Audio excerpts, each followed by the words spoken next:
this be the match of the dark horse? That's right, it's Sweden up against last chance saloon, the Ukrainians. We'll take a look at that next.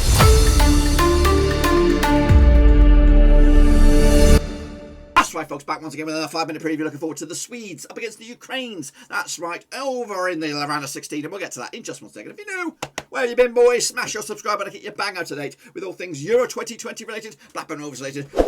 Football related. We got it all here, boys. Under one roof. That's right, these two sides. Well, no one's really given these guys any hope, but guess what? They've landed nicely in the right side of the bracket for their hopes and dreams in Euro 2020. We'll take a look at that in a minute. Big shout out to the VIPs. They are the patrons. A big shout out to you guys. Thank you for supporting the channel. Of course, if you are new, check out those links in the description. Of course, as we look forward to it. Here we go. It's Sweden up against Ukraine over in Hampden Bloody Park. The Scots might be out, but guess what? Their venue is still a prime position for what could be the game of the round. And no one's given this one any real sort of kudos, but these guys are going to jump at the chance to be in this side of the bracket. They could go and make an absolute run for it all the way to the semi-finals and maybe in the final as well. So we'll have a look at that in a minute. Swedes, of course, up against the Ukrainians. It's Anderson up against Shevchenko in the dugouts. Who's going to be the mastermind technician in the end? Of course, Jan Anderson is your governor. Qualified as Group F runners-up. That's the Swedes.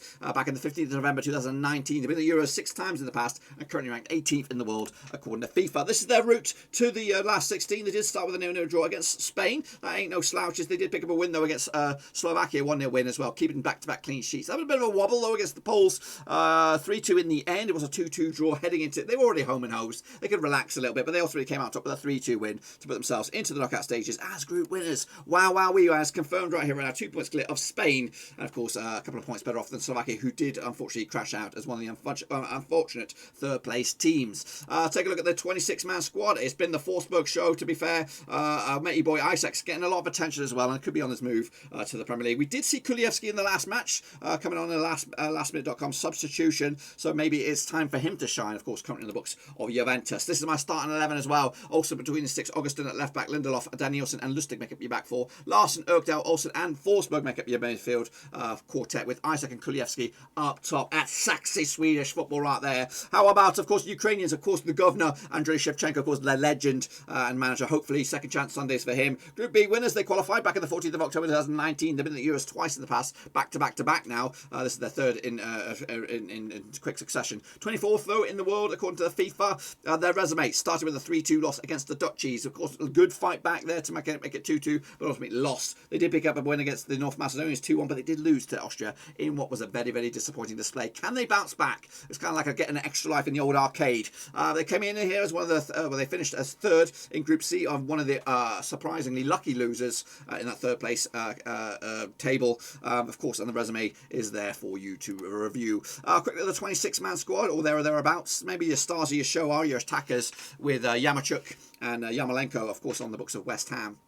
Shevchenko also carving them up in midfield. Let's take a look at my starting 11 on this one. We've got Bushan between sticks, Malienko, Zabirani, Matavenko and Kadivev make up your back four. Shinchenko, Sharpenko and Shujic make up your midfield, with Malievsky, Yaremchuk and Yarmolenko up top. Of course, these two sides played each other 4 times since 2008. 3 wins for the Ukrainians, just 1 win for the Swedes. New 0 draws. Of course, that biggest win for Ukraine over Sweden was a 2-1 win. That one and only win for Sweden over Ukraine was a 1-0 win. In fact, they've only scored 7 goals in those. In fact, that's quite a lot. 7 goals in those 4 matches over the Ukrainians. They've actually scored 9 goals in those 4 matches, which is a 2.25 goals a game ratio. They come into this though, the Ukrainians 58% form. Just 1 win in 3, of course, in the tournament. As for the Swedes, 92% form. They've got that bit between the teeth. To put a vote out there, 474 of you had a vote. 22% gone with the Ukraine, 78% have gone with La Suède.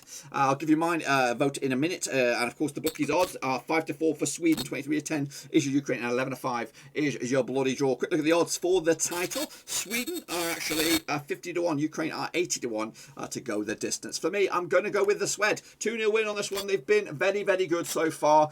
Conceded just a couple of goals against the Poles when they were playing half-assed. They're already through to the knockout stages. So I think they're going to be back and resolute and look forward to their quarter-final match. Speaking of quarter-final match, this is the state of play in the bracket. Of course, the Swedes and the Ukrainians are in the top right corner, in the right side of the bracket. This is the side to do it, because this is loaded with hurdles. Of course, a win for them. They will set up a bit of a banger between the Germans or the English, and of course, they win that. And of course, you're likely to play maybe the Dutch or the Danes in the semi-final. Let me know your thoughts and opinions about the Swedes and about the Ukrainians. Can they go the distance? Of course, make it to the quarterfinals. Be sure to give the video some love and smash the thumbs up. Smash your subscribe. Check out the links down below on Twitter, Twitch, Facebook, and of course, Patreon as well. If you are new to the channel, smash the subscribe, smash the little bell so you don't miss a beat. We will have a watch along for this game, of course, when it comes around, so be sure to come by and say hello for that one. But until then, I'm looking forward to this as much as you guys are. Until then, give the video some love, and I'll see you soon for the next one. Until then, I'm out.